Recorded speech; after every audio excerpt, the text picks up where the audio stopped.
I draw inspiration from everywhere, and influences kind of can come from anybody. You know, if I hear anything that's interesting or something that I want to expand on or something that I feel like I can take into what I do and make it my own, I take it. You know, that's what hip hop is. It's sampling bits and pieces of things that inspire you or things that affect you and creating your own work out of it.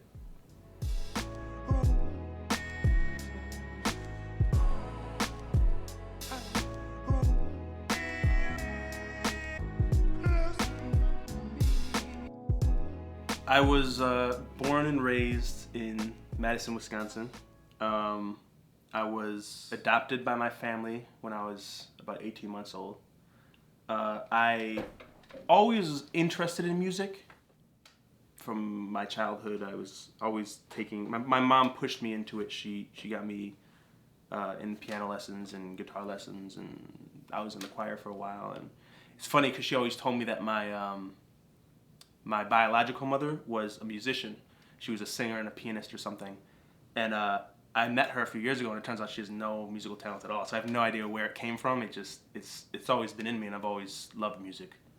And at a certain point, I just got serious about it when I found hip hop, and I decided to come to New York and just start making it. And that's really how I got in the industry.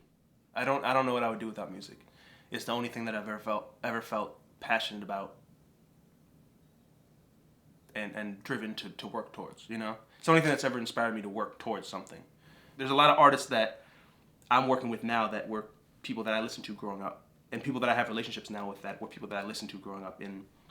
And it, to me, that's a level of validation for my art that I never thought I would achieve. I never thought, back in Wisconsin in my mom's, in my you know, in the basement or in my bedroom, making little beats on you know, whatever, and DJing and freestyling and stuff. I never thought that I'd be working with Onyx. You know, I never thought I'd be as far as I have gotten. And I'm very thankful for that, absolutely.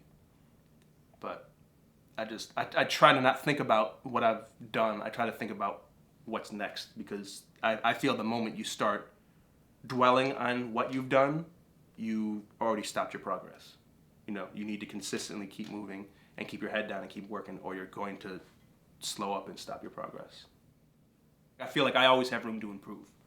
You know, no matter how far I get, I feel like, and that's, I think that's part of what keeps me working too. Like I feel like no matter how far I've gotten or what's happened or you know, whatever I've accomplished, I feel like I can always do better, and it's never enough. A majority of my personal life has been combined with what I do musically.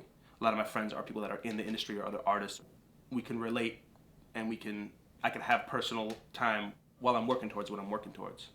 My girlfriend, on the other hand, will tell you that I do not work that balance very well, and that I do not have enough personal time. And that's completely understandable. I think that's something that a lot of artists go through. I think they'll tell you that the more you succeed in music, the farther you get, the more your personal relationships will suffer because of how much it takes out of your personal relationship. And it's just about being with someone who's understanding enough and supportive enough to support you through that. And hopefully it works out in the end.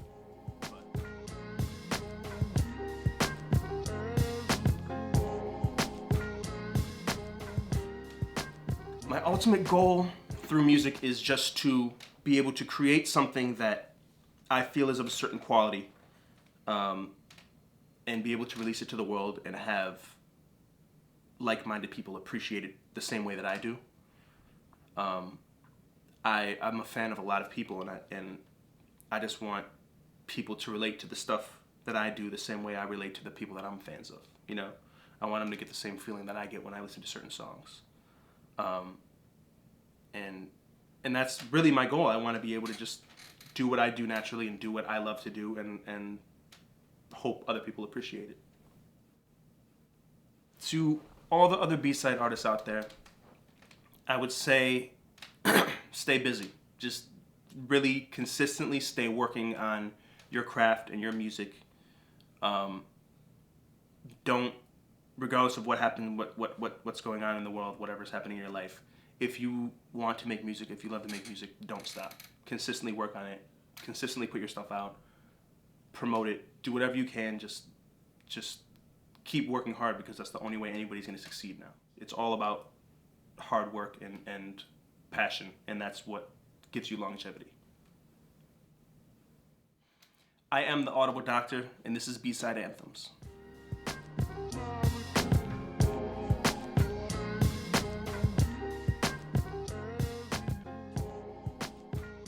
I don't think there is a way for me to fail. I think I'll be knocked down. I think I will not succeed at specific goals, but I think there's nothing that is going to stop me from making music.